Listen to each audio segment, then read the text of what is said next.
Oke, halo semuanya. Selamat datang di kelas IPS hari ini dan saya akan menjelaskan tentang eh, kegiatan ekonomi dan bagaimana iptek berperan di dalamnya.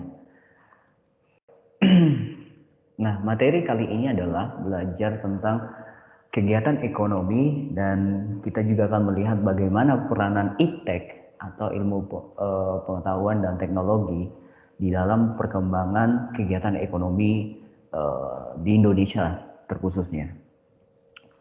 Nah, sebelum kita memahami materi yang cukup luas ini, kita pahami dulu apa itu definisi dari kegiatan ekonomi. Ya, sebelum kita mulai materi yang cukup banyak hari ini yaitu tentang kegiatan ekonomi dan bagaimana peranan iptek di dalamnya, kita pahami dulu kegiatan ekonomi itu apa, ya. Nah, mungkin kalian pernah melihat logo ini ya. Orang-orang Bogor pasti tahu lah logo ini. Ya, ini logo produk dari Kopi Liong ya. Dan ini adalah kopi khas Bogor. Dan ini sudah cukup terkenal dengan harga yang murah. Nah, tentu kenapa kopi ini harus diproduksi? Tentu nggak ada perusahaan atau perusahaan kopi Liong itu sendiri nggak mau rugi ya dengan memproduksi kopi Liong tanpa mereka memperkirakan profit yang akan mereka dapatkan gitu. Nah, kira-kira nanti kita akan lihat apa sih motif dari kegiatan ekonomi itu. Nah, mungkin masyarakat yang di sekitar Bogor atau kalian yang sedang menonton video ini, mungkin kalian tidak asing lagi dengan tempat wisata Kebun Raya Bogor. Nah, bagi kalian yang sudah pernah ya berkunjung ke tempat ini, kalian sebenarnya sudah melakukan kegiatan ekonomi.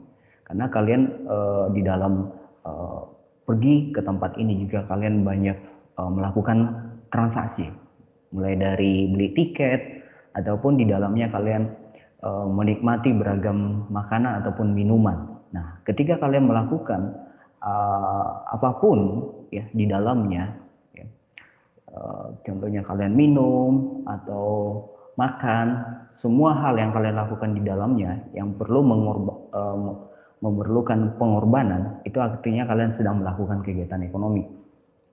Kemudian jika kalian pernah diajak orang tua kalian atau kalian pernah jalan-jalan sendiri ke Mall Lipo Ekalokasari, nah kalian juga sudah melakukan kegiatan ekonomi di dalamnya ya, di mana kalian membeli produk-produk yang ada di mall itu ya sesuai dengan kebutuhan kalian masing-masing. Kemudian jika orang tua kalian ya adalah nasabah dari Bank BCA, nah pada saat orang tua kalian berlangganan atau menjadi nasabah dari Bank BCA, itu artinya mereka sedang melakukan kegiatan ekonomi. Contohnya mereka menabung untuk masa depan pendidikan anak-anak mereka. Ataupun kalian menabung di Bank BCA. Nah, pada saat kalian menabung di Bank BCA, itu artinya kalian sedang melakukan kegiatan ekonomi. Kemudian, yang nggak asing lagi di daerah Bogor adalah Bogor Nirwana Residence. Nah, ini adalah kompleks perumahan yang cukup banyak diminati oleh masyarakat Bogor. Nah, mungkin di antara kalian yang menonton video ini adalah orang-orang yang bertempat tinggal di perumahan ini. Nah, pada saat kalian memilih untuk bertempat tinggal di daerah ini, itu artinya kalian sedang melakukan kegiatan ekonomi. Kemudian, jika kalian pergi ke jalan-jalan atau ke suatu tempat di daerah Bogor ini, atau ada keluarga kalian yang akhirnya memilih menginap di hotel atau apartemen ya, contohnya Hotel Amaris. Nah, pada saat uh, keluarga kalian atau kalian sendiri menikmati layanan penginapan ataupun layanan uh, kamar yang disediakan oleh oleh pihak apartemen atau hotel, itu artinya kalian uh, sedang melakukan kegiatan ekonomi.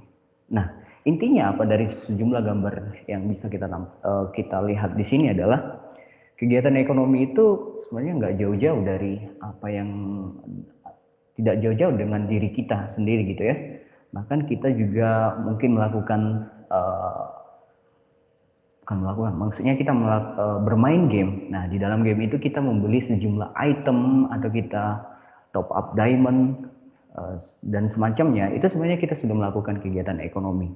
Nah, definisi kegiatan ekonomi itu sebenarnya kita bisa lihat secara sederhana, di mana kita manusia itu pasti punya kebutuhan, dan di dalam memenuhi kebutuhan kita itu perlu yang namanya pengorbanan.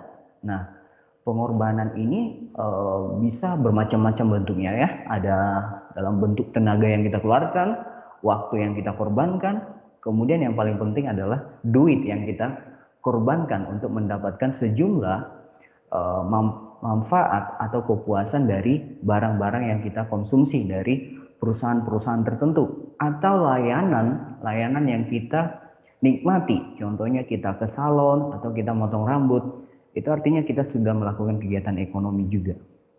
Jadi di dalam diri kita ada dua jenis kebutuhan ya, yaitu kebutuhan terhadap barang dan kemudian kebutuhan terhadap jasa.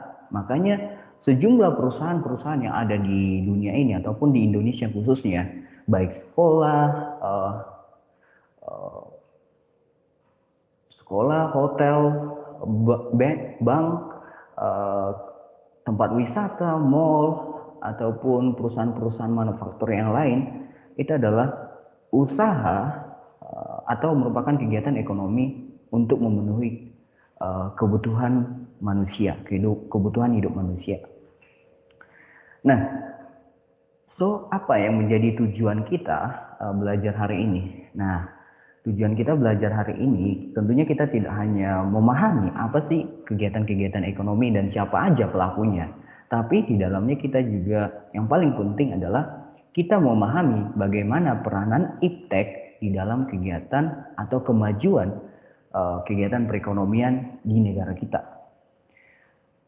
Oke, sebelumnya kita udah pernah bahas kegiatan ekonomi itu ada tiga macam ya.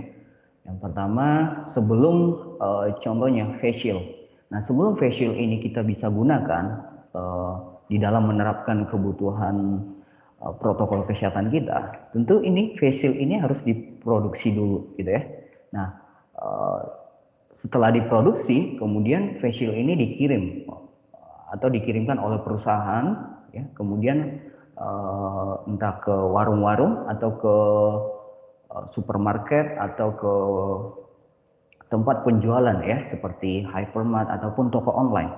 Nah, kemudian setelah dikirim barulah kita bisa menggunakannya atau kita membeli facial ini dari tempat-tempat tertentu. Contohnya kita beli dari Alfamart atau Indomaret atau toko-toko yang lainnya, yang dimana kita bisa menemukan barang tersebut. Nah, baru ketika kita setelah menemukan barang tersebut barulah kita konsumsi. Jadi siklusnya sangat sederhana, diproduksi dulu, kemudian didistribusikan atau dikirim, kemudian kita baru bisa konsumsi gitu ya. Sederhana ya, kalau kita belanja online itu sebenarnya agak mudah sih kita pahami ya. Pertama barangnya diproduksi dulu, kemudian kalau kita pesan lewat online, baru barangnya kemudian dikirim ke kita dan barangnya kita terima dan baru kita gunakan. Nah, semua kegiatan perekonomian kita bisa kita alami dengan kita nikmati dengan baik. Tentu ada yang namanya peranan iptek.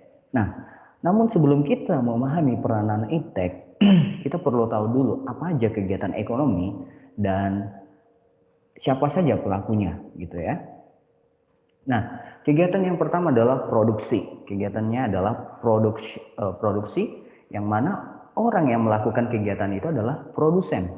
Nah, kegiatan produksi itu sederhananya adalah kegiatan ekonomi yang menghasilkan atau menambah nilai guna atau manfaat dari barang atau jasa.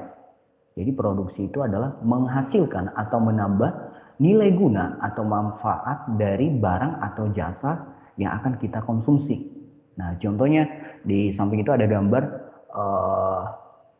itu adalah mesin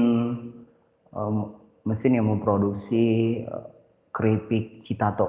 Nah, sebelum keripik citato yang bisa kita beli dari Foodmart atau Hypermart atau Indomaret atau semacamnya, itu terlebih dahulu melalui proses yang namanya produksi, gitu ya.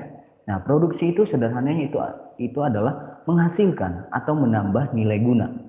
Nah, tadi contohnya keripik potato. Nah, keripik kentang. Nah, sebelum keripik kentang itu kita bisa konsumsi, tentu dia harus ditanam dulu, ya. Yang menanam adalah petani kentang. Kemudian petani kentang menjualnya ke pabrik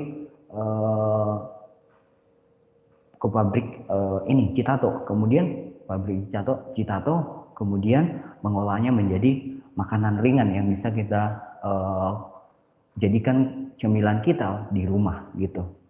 Jadi kuncinya adalah bagaimana di dalam kegiatan itu atau di dalam kegiatan produksi itu menambah nilai guna atau manfaat dari barang dan jasa. Nah, lalu apa itu nilai guna atau manfaat? Nah, karena kata kuncinya adalah nilai guna atau manfaat. Kita tahu dulu apa itu nilai guna, ya. Nilai guna atau manfaat. Nah, nilai guna atau manfaat adalah kepuasan yang diperoleh, ya, yang diperoleh oleh kita sebagai hasil dari mengkonsumsi atau mengonsumsi suatu barang tertentu atau jasa. Ya, kepuasan yang kita peroleh saat kita menggunakan atau menikmati layanan atau barang yang kita beli atau layanan atau barang yang kita bayar. Nah, jadi ketika kita mendapatkan kepuasan dari barang tersebut atau jasa tersebut, itu artinya kita sedang menikmati nilai guna dari barang yang diproduksi oleh suatu perusahaan. Atau contohnya kita menikmati layanan di hotel atau di restoran, ya, atau layanan di perbankan. Nah, ketika kita menikmati layanan mereka, itu artinya kita sedang menikmati nilai layanan jasa yang mereka tawarkan kepada kita sebagai contohnya di bank sebagai nasabah, atau contohnya di hotel sebagai tamu hotel mereka, seperti itu. Nah,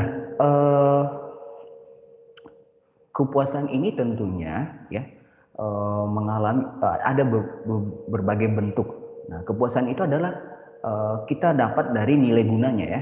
Kepuasan itu kita dapat dari nilai gunanya. Nah, nilai guna suatu barang atau jasa itu beragam, ya, tergantung empat hal ini, ya. Jadi di dalam kegiatan produksi, jadi kegiatan produksi itu tadi menambah atau menghasilkan. Nah, di dalam menambah atau menghasilkan itu di dalamnya ada berbagai bentuk perubahan nilai guna, ya, dari suatu barang. Ada perubahan berbagai nilai guna dari suatu barang, ya, ataupun jasa. Contohnya pohon. Pohon ini tentu tidak akan bernilai guna yang maksimal ketika dia hanya menjadi pohon. Dia hanya mungkin sebagai penyeimbang ekosistem ataupun sebagai penyejuk ketika kita berteduh di bawah pohon. Nah, tapi di dalam kegiatan ekonomi tentu pohon ini menjadi kebutuhan kita juga. Nah, kita udah tahu, ya, kalau tidak pohon ini juga termasuk di dalam pemenuhan kebutuhan primer kita, yaitu kebutuhan akan tempat tinggal atau rumah. Nah, di dalam membangun rumah tentu perusahaan-perusahaan properti atau developer mereka membutuhkan yang namanya bahan-bahan bangunan yang terbuat dari kayu. Contohnya pohon kemudian akan diolah menjadi papan. Nah, papan ini yang kemudian diolah menjadi contohnya meja belajar kita ataupun kursi belajar kita, gitu. Nah, tentu akan beda, ya, ketika contohnya saya adalah penjual pohon, gitu ya. Saya tebang pohonnya kemudian saya jual. Tentu akan berbeda harga pohon yang hanya ditebang kemudian dijual dengan pohon yang sudah diolah menjadi kursi. Tentu harganya akan jauh berbeda banget, gitu. Nah, tentu disinilah perubahan bentuk sumber daya alam atau sumber daya yang ada, perubahan bentuk dari sumber daya yang ada, pasti itu akan menambah nilai gunanya tadi. Tadi kita ingat ya, keyword dari kegiatan produksi itu adalah menambah nilai guna. Jadi ketika suatu sumber daya, contohnya sumber daya alam tadi, pohon diolah menjadi papan diolah menjadi kursi atau meja. Nah, ketika ada perubahan di sini, dari perubahan bentuk, di dalamnya juga ada perubahan nilai guna. Dan tentu nilai guna ini biasanya kita ukur dengan uang gitu ya. Contohnya tentu beda harga satu pohon dan sangat berbeda dengan harga satu kursi yang sudah diolah dengan bagus dan menarik gitu. Kemudian contoh lainnya adalah perubahan nilai guna berdasarkan bentuknya adalah sampah plastik ya. Contohnya bekas minuman aqua kita ya, bekas minuman kemudian diolah menjadi paving block ya. Paving block ini biasanya digunakan untuk jalan-jalan setapak ya, atau di daerah-daerah perumahan atau di daerah-daerah gang. Nah, ini tentunya dengan adanya alternatif di dalam membangun jalan perumahan, ini akan menghemat pengeluaran yang akan dikeluarkan oleh orang-orang tertentu. Contohnya, akan lebih hemat jika menggunakan paving block yang dari plastik daripada menggunakan dari aspal gitu ya, atau bahan-bahan yang lainnya. Jadi ketika tadi botol minum diolah, sebelum diolah tentu botol minum ketika kita pergi ke penjual barang bekas atau penampungan barang bekas, contohnya 1 kilo plastik atau botol minum kita jual ke mereka, itu harganya mungkin 10 ribuan sekilo. Tapi setelah diolah menjadi paving block, tentu harganya berbeda gitu. Dan itulah nilai guna yang kita rasakan justru jauh lebih puas ketika sampah plastik tadi tidak hanya diolah menjadi botol minum, tapi bisa diolah menjadi paving block yang sangat berguna bagi masyarakat perumahan, karena mereka bisa memperoleh bahan-bahan dalam pembangunan jalanan rumahan mereka dengan harga yang lebih murah. Kemudian nilai guna berdasarkan tempatnya. Jadi nilai guna berdasarkan tempatnya ini adalah suatu barang atau sumber daya akan lebih berguna jika digunakan di tempat-tempat tertentu atau dipindahkan dari suatu tempat ke tempat yang lain. Contohnya apa? Oksigen. Nah, contohnya saya pribadi ngomong gini ya, oksigen saat ini tentu nilai gunanya nggak bisa diukur dengan nominal uang, tapi berbeda ceritanya ketika di rumah sakit. Nah, pasien-pasien yang di rumah sakit tentu nilai guna oksigen yang ditampung di dalam sebuah tabung yang kemudian diberikan kepada pasien-pasien yang sedang sekarat, tentu nilai gunanya atau kepuasan yang diperoleh oleh pasien itu akan jauh berbeda gitu ya. Contohnya pihak rumah sakit di luar sana, mereka mengambil oksigen dari luar itu secara gratis. Tapi ketika mereka bawa ke rumah sakit, itu akan menambah nilai guna dari barang tersebut. Oh ya, sebelumnya di dalam memproduksi barang-barang tadi, di dalam mengubah suatu barang menjadi bentuk barang yang lainnya, tentu banyak faktor-faktor produksi yang dikorbankan. Ya, ada banyak faktor-faktor produksi yang dikorbankan atau yang harus diusahakan untuk mendapatkan nilai guna dari suatu barang dengan maksimal. Contohnya ini tadi, pohon diolah menjadi papan. Tentu pohon ini tidak bisa berubah dengan sendirinya menjadi papan. Dia butuh yang namanya orang. Nah, orang ini siapa? Itu orang-orang yang terampil di dalam menebang pohon, atau orang-orang yang terampil di dalam menebang pohon menjadi lapisan-lapisan papan. Kemudian setelah diolah menjadi papan, butuh juga orang-orang yang ahli mengubah papan ini atau pohon tersebut menjadi bentuk kursi, dan kursi tersebut juga bisa tahan lama.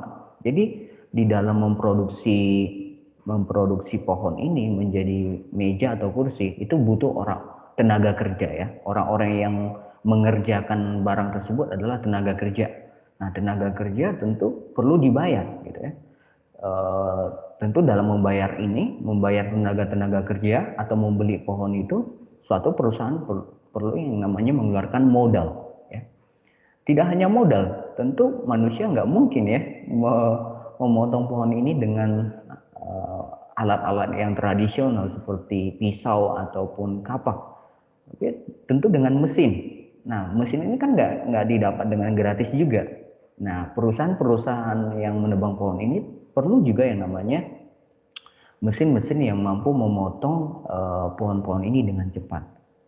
Nah, sama halnya ketika suatu perusahaan yang mengolah sampah plastik menjadi paving block, tentu mereka butuh orang-orang yang terampil juga ya, tenaga-tenaga yang terampil ya untuk mengolah sampah plastik ini menjadi paving block gitu. Dalam menggaji karyawannya juga, perusahaan-perusahaan ini juga perlu modal. Nah, orang-orang yang mengolah sampah plastik ini juga perlu yang namanya mesin. Ini nggak mungkin ya dikerjakan secara manual. Nggak kebayang gimana ngerjainnya ini secara manual. Makanya perlu yang namanya mesin juga, mesin yang menghancurkan atau mengolah sampah plastik yang beragam ini, kemudian diolah menjadi cairan, kemudian cairan plastik, kemudian dicetak menjadi paving block. Nah, beda ceritanya jika di rumah sakit. Kalau di rumah sakit mereka mengambil oksigen dari luar.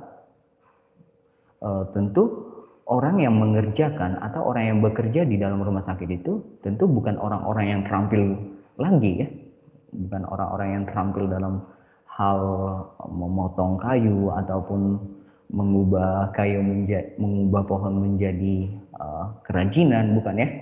Orang-orang yang bekerja di rumah sakit sana adalah orang-orang yang berpendidikan, atau tenaga kerjanya adalah orang-orang yang berpendidikan.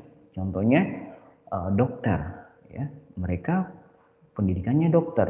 Artinya orang-orang yang bekerja di rumah sakit yang mengolah oksigen menjadi kebutuhan pasien-pasiennya itu adalah orang-orang yang terdidik, bukan orang-orang yang terampil doang ya, tapi orang-orang yang terdidik dalam ilmu kedokteran gitu. Nah, tentu pihak rumah sakit juga mengeluarkan sejumlah modal untuk menggaji dokternya, membeli peralatan pasien, peralatan dokter gitu. Jadi di dalam mengubah nilai guna suatu barang itu perlu banyak pengorbanan ya. Contohnya rumah sakit. Rumah sakit perlu mengorbankan sejumlah uang untuk menggaji dokter-dokter ya. Dokter-dokter perlu mengorbankan sejumlah pikiran mereka dan tenaga mereka serta waktu mereka untuk bisa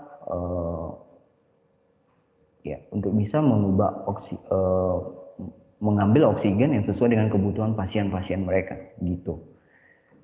Nah, ada juga nilai guna suatu barang juga akan berbeda nilainya ketika digunakan sesuai dengan waktunya. Makanya nilai guna waktu ya. Jadi nilai guna barang ini sangat berpengaruh dengan waktu juga. Jadi bisa berubah sesuai dengan perubahan waktu. Contohnya dulu sebelum terjadinya kondisi pandemi ini, mungkin masker dulu nggak terlalu memberikan kepuasan yang maksimal bagi kita saat ini ya. Karena dulu masker hanya untuk orang-orang yang flu doang atau orang-orang yang berkendara dan takut terkena debu. Nah, kalau sekarang ya, masker ini bukan hanya pilihan saja, tapi ini menjadi kebutuhan wajib ya, atau kebutuhan primer. Nah, itulah ketika adanya perubahan waktu, maka nilai guna suatu barang juga akan berbeda. Ya. Contohnya handphone. Handphone ya.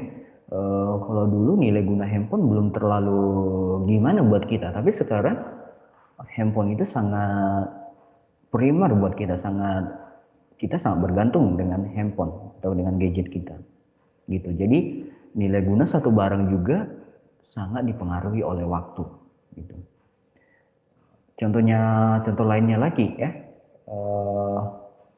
kita tidak akan memotong rambut ya ketika rambut kita belum tumbuh panjang ya. Contohnya Om Deddy ini ya, tukang cukur rambut tidak akan terlalu memberikan manfaat buat dia ketika rambutnya masih botak ya.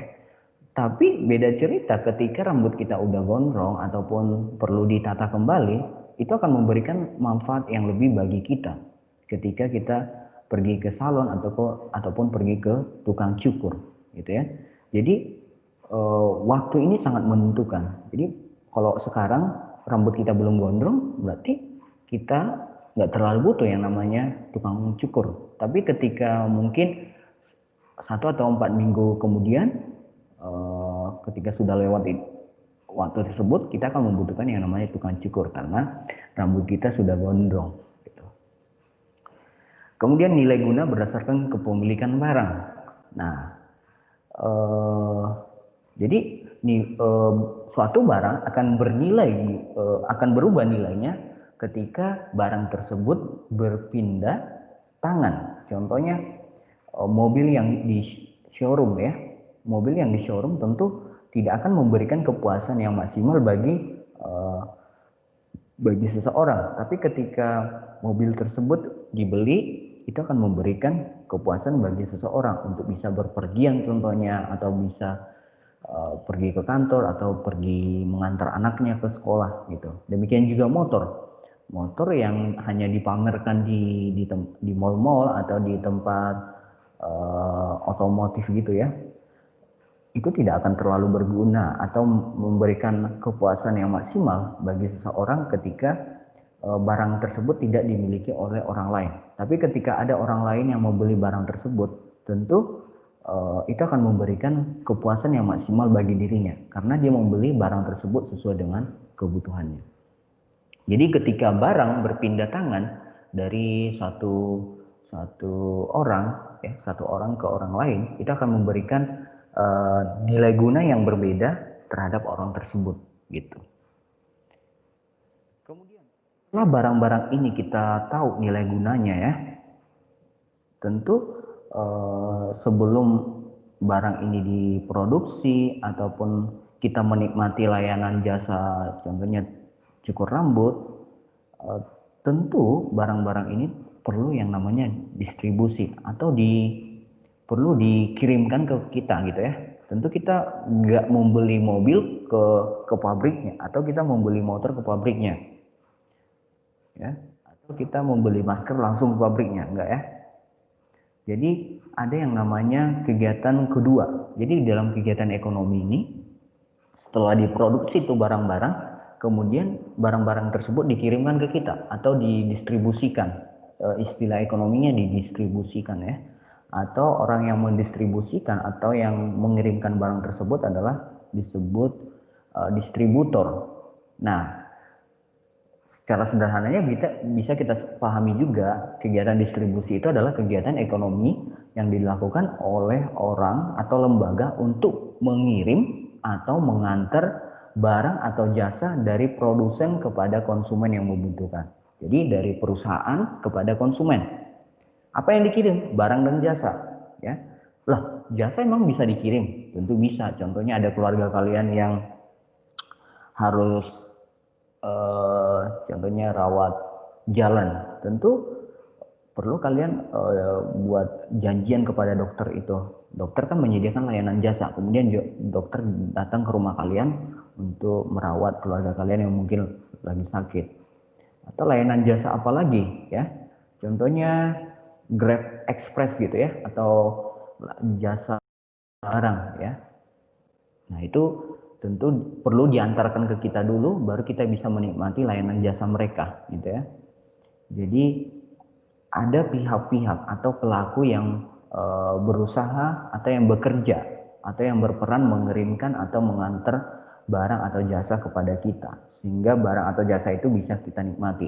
Contohnya tadi keripik Citato ya, setelah diproduksi kemudian dikirimkan ke toko-toko minimarket. Contohnya seperti Alfamart, Indomaret. Kemudian kita bisa membeli produk tersebut gitu. Nah, ingat, kegiatan distribusi itu dilakukan oleh distributor, itu sebutannya. Nah, di dalam kegiatan distribusi ini ada yang namanya proses kegiatannya. Ada proses, jadi nggak langsung nyampe ke kita gitu ya. Yang pertama, bagaimana proses barang itu nyampe ke kita? Pertama, dibeli dulu. Siapa yang membeli? Yaitu pihak distributornya ya. Pertama dibeli dulu. Dibeli dari siapa? Dari perusahaannya. Kemudian disortir. Nah, disortir mana nih barang-barang yang berkualitas, mana nih barang-barang yang permintaannya cukup tinggi, mana nih barang-barangnya yang masih cukup rendah permintaannya. Jadi disortir dulu. Jadi nggak langsung setelah dibeli kemudian disalurkan ke konsumen, nggak, disortir dulu ya. Kemudian setelah disortir, di packing atau dibungkus ya. Setelah dibungkus, di packing. Jadi contohnya kita pesan barang online, tentu barang itu contohnya masker ini kita beli, tentu masker ini nggak dikirimkan dengan tanpa packaging gitu ya. Dia harus dibungkus sesuai dengan brand dari perusahaan tersebut gitu ya. Nah, setelah dibungkus, dimasukkan ke gudang dulu gitu ya, untuk gudang sementara ya. Jadi bukan gudang untuk selamanya di sini. Jadi bukan barang yang akan didiamkan untuk selamanya di gudang, tapi gudang untuk sementara. Nah, setelah digudangkan, nah gudang ini berfungsi untuk penampungan sementara barang-barang yang sudah di packing, kemudian yang akan ready dikirimkan ya. Makanya proses yang berikutnya adalah dikirimkan atau pengiriman. Nah, setelah diambil dari gudang kemudian dikirim kepada customer atau kepada pelanggan-pelanggan yang membutuhkan produk tersebut gitu. Kita perlu ingat ya, dibeli dulu, disortir, dibungkus, kemudian dimasukkan ke gudang, kemudian dikirim. Nah, kenapa perlu dimasukkan ke gudang? Kenapa nggak langsung dikirim? Nah, karena kan ketika kita sudah selesai packaging, ya, tentu belum tentu langsung dikirim. Itu ada waktu-waktu, ada jadwal tertentu di dalam pengiriman barang. Nggak boleh senak hati dalam mengirimkan barang. Ada jadwal-jadwal tertentu gitu. Nah, siapa aja pelaku kegiatan distribusi ya? Yang pertama itu agen. Mungkin kalian udah sering dengar ya, ada agen perumahan, agen properti gitu ya, atau agen handphone gitu ya. Banyak agen yang kita tahu ya. Nah, agen itu apa? Agen itu ya orang atau lembaga ya, bisa mengatasnamakan diri sendiri atau lembaga yang berperan sebagai perantara. Perantara siapa? Perantara perusahaan yang memproduksi suatu barang dengan reseller di wilayah pemasaran tertentu. Contohnya, anggaplah perusahaan handphone merek Asus ya. Asus itu kan itu dari Taiwan dikirim. Nah, perusahaan Asus perlu yang namanya agen ya, yang mendistribusikan atau sebagai perantara perusahaan Asus untuk mendistribusikan handphone tersebut kepada reseller. Contohnya ada reseller mereka di Mall Lipo Plaza contohnya.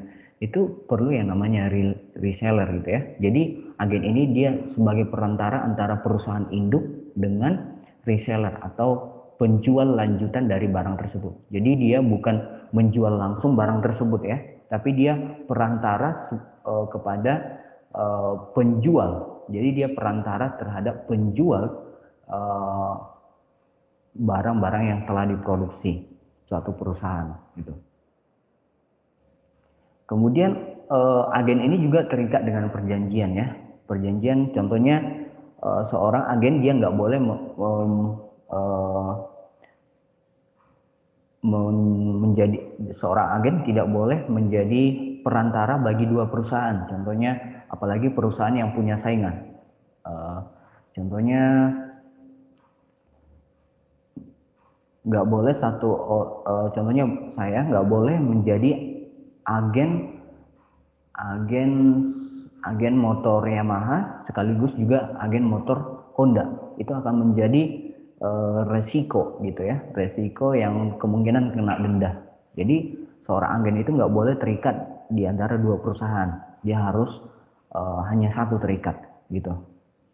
Kemudian apa untungnya bagi seorang agen? Karena kita tahu ya, prinsip dari produsen ataupun distributor, prinsip mereka adalah gimana caranya bisa mendapatkan untung yang maksimal dari pengorbanan yang minimal. Nah, seorang agen tentu nggak mau bekerja tanpa ada yang namanya profit, ya, karena itu prinsip dalam kegiatan mereka. Jadi apa yang bagaimana sistem kerja sebagai seorang agen? Sistem kerjanya adalah sistem komisi. Jadi ketika sejumlah barang telah dijual, maka si agen akan mendapatkan haknya dari komisi hasil penjualannya gitu. Kemudian pelaku kegiatan distribusi yang berikutnya adalah makelar. Nah, makelar ini adalah orang yang ibaratnya pialang ya, yang mempertemukan antara pembeli atau penjual. Pembeli atau penjual suatu produk ya. Makanya contohnya Bapak contohnya ingin beli mobil contohnya. Nah, Bapak perlu yang namanya seorang makelar. Karena makelar ini tentu koneksinya jauh lebih luas dan pengetahuannya tentang motor yang ingin Bapak cari atau mobil yang ingin saya cari itu tentu berbeda. Jadi seorang pembeli contohnya di saya pribadi tentu dia akan butuh yang namanya makelar. Makelar inilah yang kemudian mempertemukan antara saya dan kemudian antara orang yang mau menjual mobilnya ke saya sesuai dengan tipe yang saya mau minta gitu. Atau makelar ini juga bisa mempertemukan antara, dia juga bisa perantara penjual. Jadi contohnya saya ingin menjual rumah tapi dengan perantara gitu ya, atau disebut makelar. Nah, nanti si makelar ini akan mencarikan si pembelinya. Nah,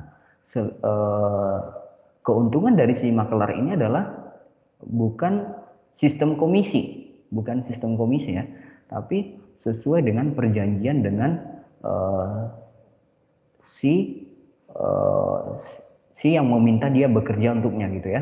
Contohnya Bapak meminta makelar, tentu Bapak mungkin menjanjikan sejumlah uang atau menjanjikan barang-barang tertentu, entah menjanjikan contohnya sepeda motor atau gadget gitu ya.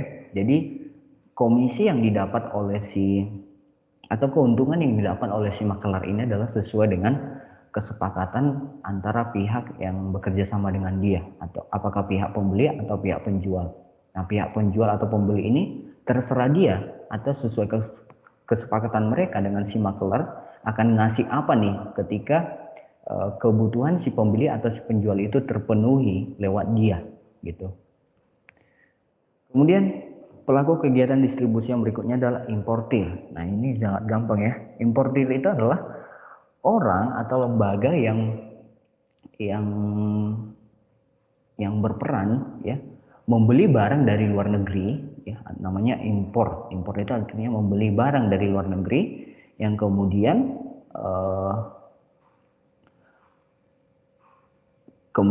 ketika sudah membeli, kemudian itu akan dijual kembali. Nah, keuntungan mereka adalah dari selisih penjualan mereka ya. Contohnya ya ini definisinya ya, orang atau lembaga yang membeli barang dari luar negeri yang kemudian dijual di dalam negeri dengan mengharapkan selisih harga atas barang atau jasa yang dijual ya.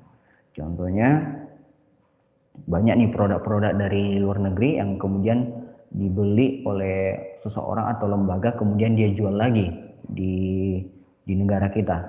Nah, keuntungannya dia adalah selisih dari harga jual belinya dia. Contohnya dia beli handphone, contohnya dari Cina, contohnya dia beli handphone harganya 5 juta, kemudian dia mampu menjualnya di Indonesia dengan harga 7 juta.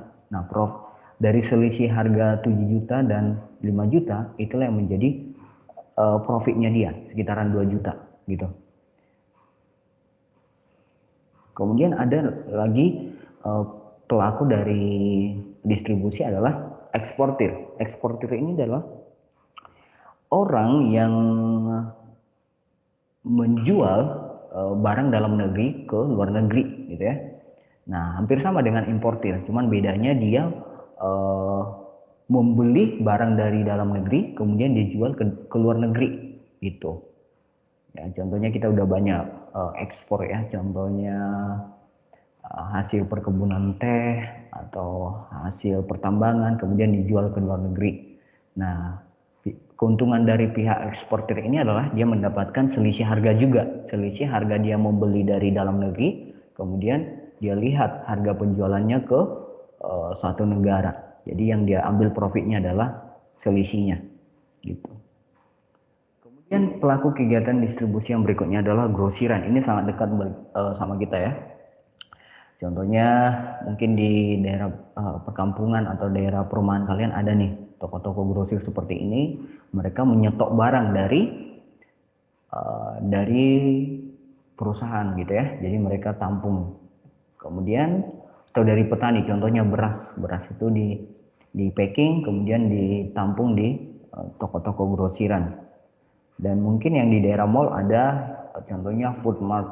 Nah, food mart biasanya juga termasuk toko grosiran. Nah, grosiran ini kata lainnya adalah pedagang besar. Jadi grosiran ini nggak menjual secara eceran ya atau per unit-unit, enggak. Mereka menjual bukan secara satuan lagi ya. Kemudian ada contohnya hypermart atau semacamnya, ini banyak ya jenis-jenisnya. Jadi mereka juga adalah pihak distribusi. Toko-toko grosiran seperti ini ya, food mart, hypermart, mereka adalah toko-toko grosiran ya, yang menjual barang bukan dalam bentuk satuan gitu ya.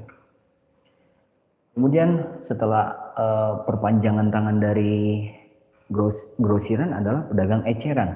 Ya, banyak pedagang eceran kemudian membeli dari pedagang grosiran. Kemudian yang mereka ecer di warung-warung mereka ya. Contohnya Alfamart itu termasuk pedagang eceran juga ya.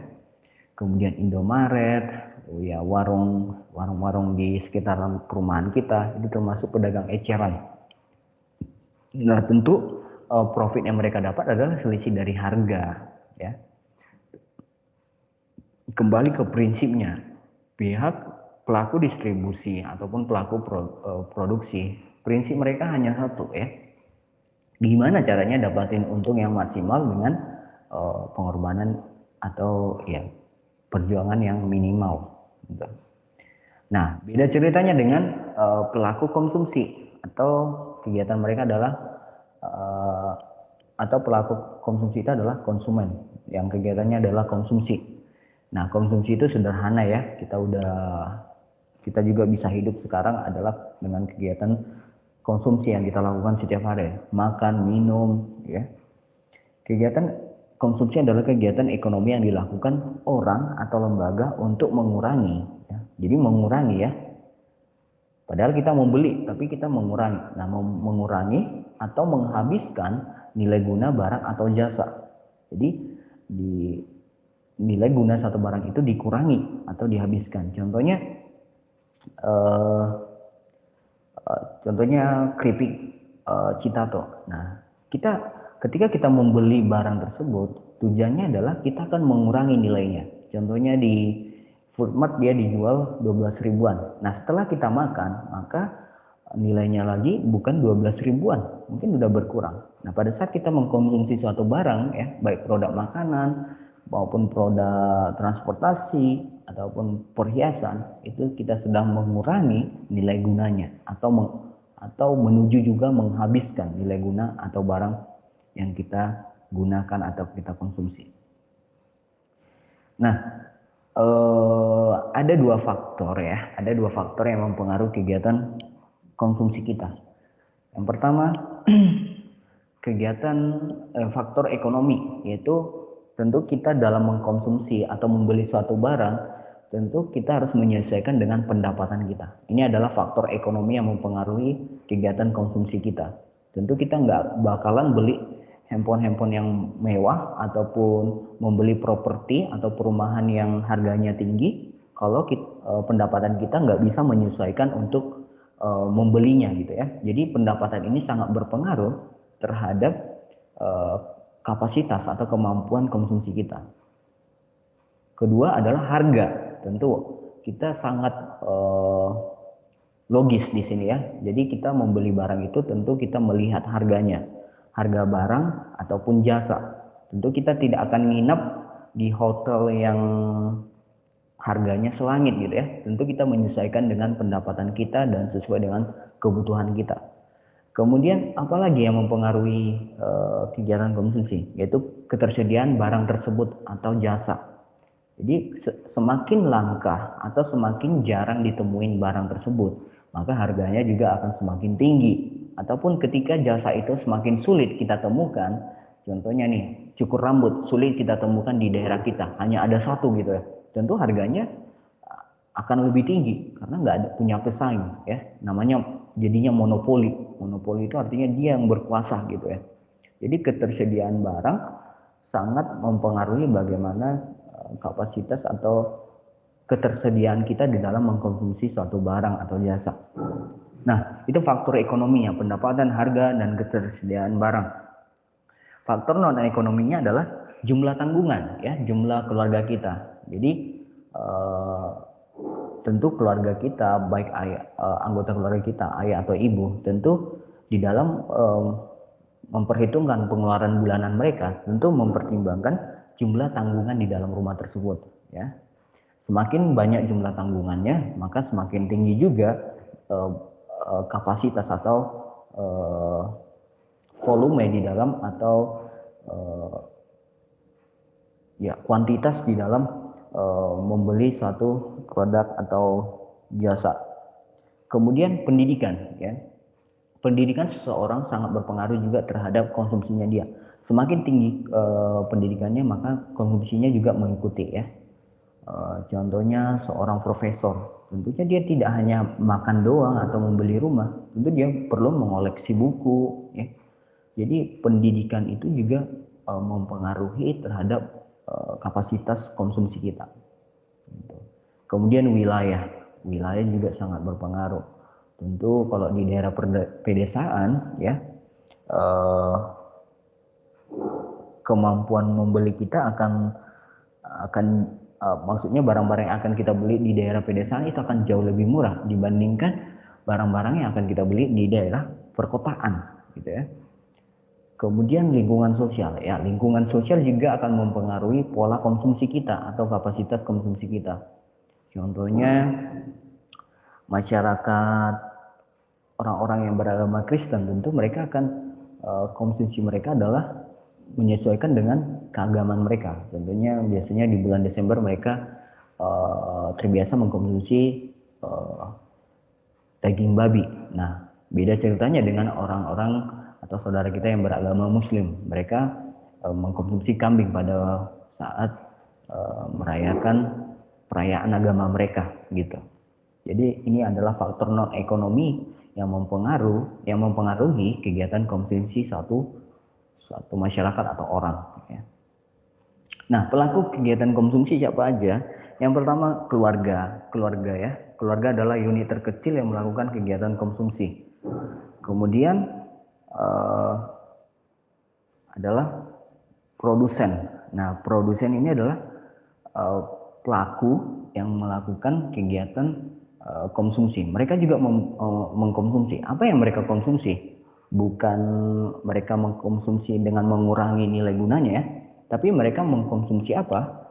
Mereka mengkonsumsi yang namanya faktor-faktor produksi ya, faktor-faktor produksi. Nah, ini dibeli dari siapa? Ini dibeli dari rumah tangga keluarga.